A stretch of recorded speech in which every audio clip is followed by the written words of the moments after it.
Given the recent update with FaZe Clan potentially being acquired by other companies out there, the current state of their stock price, and many other things, I thought it'd be important to bring back from several months ago Nadeshot's speech on FaZe Clan and their impact on esports and the overall economy as a whole. So let's listen in. It was a great speech from several months back where he gave comments not just on Tico and FaZe Rain, but FaZe Clan and their whole impact on gaming. Those boys, dude, I got a lot of love for Tico and Rain and Temper and Apex and Adapt and everybody at FaZe. I really do.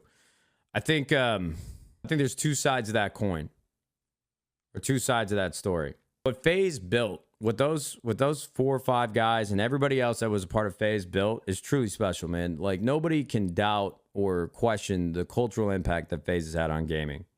One of the biggest teams, if not the biggest team, in terms of overall brand recognition in the entire world. And you want to poke holes in that all day, fine. But from my generation, FaZe and Optic,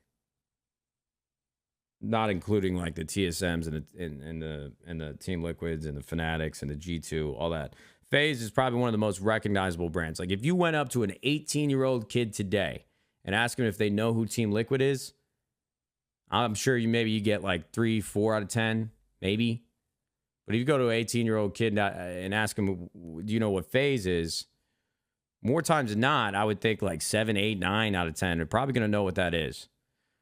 So, that logic might not be perfect, but that's my perception of it.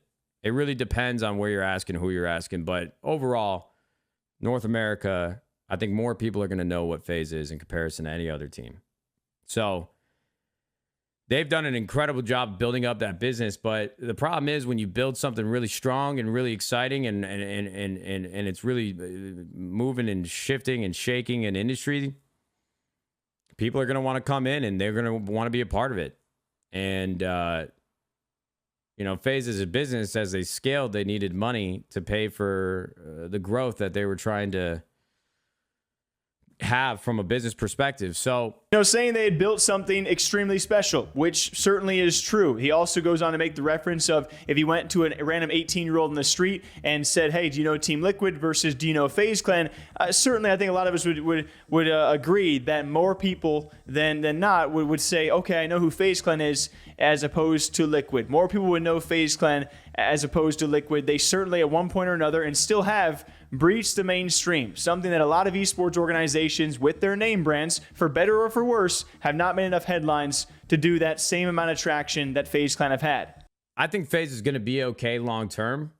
I mean, I hate to see like the original creators have such a sour taste in their mouth, because it's really hard for these kids that grew up building this thing, and then they take on capital, they raise money. Now there's more people at the table that they don't think belong there.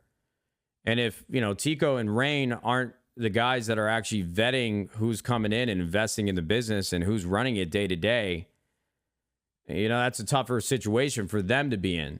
I don't know if they were welcomed into the process, if they were consulted, or if they had talked as a group more broadly. But, this is just the way business works. And so I understand if there's feelings of resentment, if they weren't made whole and able to have a say in what they're doing, or the FaZe business as a whole, then I understand why they feel the way that they do. Like, there's no denying that emotion, right? But, the decision makers at the time, they've gone through different iterations of ownership and who's sort of, guiding the ship. And it's just hard, man. It's hard for kids that don't have experience when you bring on investors and you bring on executives come run the company. In a lot of ways, going back to what I was saying, you kind of just trust them to make the right decisions for FaZe and for you. But that's not always going to be the case, man, because sometimes what you're chasing after FaZe as a brand does not align with what the investors and the people that are now putting their own skin in the game need to go to do to make money. And yeah, the difference of opinions between OG members and founders as opposed to investors or people who've had the decision-making power come to their hands. You know, we've seen this back and forth, and FaZe Rain has said a lot of these kind of things. They let people in, or people found their way in. We don't know exactly how, because a lot of them can't speak to how this whole ownership ordeal with FaZe Clan came to be, of these guys are in control and the OGs are not. We don't know exactly how that went down, but certainly somewhere along the way it happened. And those kind of decisions are no longer in the hands of those who first built FaZe. That's just plain and true. So I just think the dynamic and people's perspectives, I think everybody's perspective is probably fair in their own minds, but you know, from everybody else from on the other side of the fence, they feel like they got one done over on them. So I just think it's just a really tough situation, brother. That's just what happens when you bring on investors and you bring on other people to run the shit for you. You lose control, you lose creative control, you lose where this journey is taking you. So I hope they can get it squared away. I don't think what's happened on the stock market is really fair to like FaZe as in terms of what they've built. And, you know, probably one of the worst times in history to, you know, go public through a SPAC. I don't think some of the things that FaZe is, you know, their market cap and everything that they're dealing with right now, I don't think everything is as abysmal as the market's making it out to be. FaZe is still a really, really strong brand. And if they make certain decisions and sort of clean some things up, I think it could be a really successful business. You know, I want them to succeed, man. That's only better for me. It's only better for the industry as a whole. And that's the other thing I don't like about esports is like everybody likes to poke fun and, you know, like preying on people's downfall. They might not be preying on their downfall, but, you know, everybody's like foaming at the mouth when they see how poorly FaZe is performing on the market. And it's either like one of two things, like all the smart people in esports are like, I fucking told you so. And then the journalists are like foaming at the mouth because, you know, they know how many clicks they're going to get with how bad of a situation it is. But let me tell you this, and let me be abundantly clear. FaZe is the lack of success on the market. And, you know, you could say that was their own doing and they fucked us by jumping in and giving that a shot. Their lack of success on the market is a terrible thing for the esports industry as a whole, man. Like, people look at that, outside investors or people that want to be a part of gaming and they want to invest in it, they won't touch it with a 100-foot pole, seeing what's happened. And I think the savvy investors that know that that's just like a very unique situation, they'll still be involved.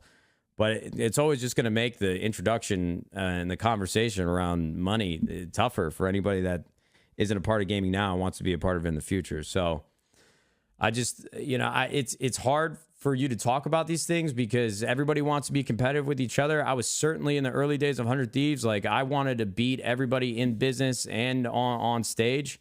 And I didn't want anybody out taking food off my plate. Somebody picked up a partner or sponsor that I really want to work with, I'm fucking pissed.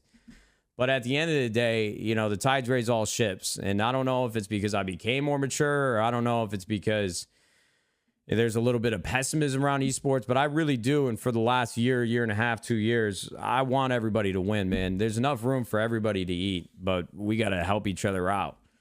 And there's no way for us to control the community and their sentiments around these teams and the dynamic between the teams and the players and the creators and the business that they're running. You know, everybody just likes to poke fun and say, oh, I would have done so much better, or you guys made some really stupid decisions, or how can these executives, these old fucking people, you know, they don't know what they're fucking doing. You know, I saw a lot of employees or former employees and people that are very young in their careers acting like they got all the answers. And I've seen both sides of the fence now. This shit is not easy. It's not easy. And I'll tell you, 99% of people that I've met that work on the back end at esports teams, they're not over here plotting like Mr. Burns, like, how the fuck am I going to hoodwink and do one over on the community so I can line my pockets? There might be some, but those are few and far between. So I think just in general, people need to be a little bit more uplifting and a little bit more supportive and not as pessimistic and five-head, oh, that was a really dumb fucking decision. Thanks a lot, idiots. You know, it's just not that black and white. And most importantly, the nail on the head of all of this is them doing poorly hurts everybody. And I don't think that's Nadeshot blaming FaZe Clan. You know, maybe some people would for rushing into the market at a pretty poor time because they needed that influx of cash to keep this train going. This once touted billion-dollar organization now falling to where it is. It's an overall bad look for everybody in esports that wants to go public eventually or wants to just say, hey, this industry is still booming and growing, or at least has a chance. FaZe Clan is a pretty poor example of, or I guess a pretty good example of what can go wrong in esports and why it's not a good investment currently as a lot of these teams are laid out in their current format. So it's important to note he still gives them credit for what they have built and what they have done. It just seems like to me, when you overall think of FaZe Clan, I don't know who made the choices and what happened along the lines of they became so successful. FaZe Clan blew up and they were your biggest gaming team in the entire world, at least in the Western world that we know of when it comes to gaming brands. And it just feels like people got a hold of it and they were like, hey, we know you're super successful, but we can do even more. Like we can do even more, even though it was never needed to be more, right? That maybe FaZe Clan was not meant to be. Maybe esports was not meant to be that freaking big, right? Maybe we're not meant to be these sports franchises, or at least not in the near future. And it felt like everything was pushed and pulled and rushed in a direction that it could have gotten to in a healthy way, but it just tried to be that so fast. And with that comes an implosion of just a clusterfuck of no one knowing what's going on. And of course, with the industry and the economy struggling too, I don't know. It's certainly not the same. A lot of people think it'll never be the same because of the people that are now in control of it. So what do you guys think? This is FaZe Clan and Nadeshot's opinions on it from months ago. I just wanted to bring this back because of the recent times where FaZe Clan potentially selling, other orgs doing potential layoffs, potential mergers. We're in a very unique time in the space where it's very sucky, but there's hopefully some brighter side on the other side. What do you guys think about this one? Till next time, drink up. We'll see you back here sometime soon.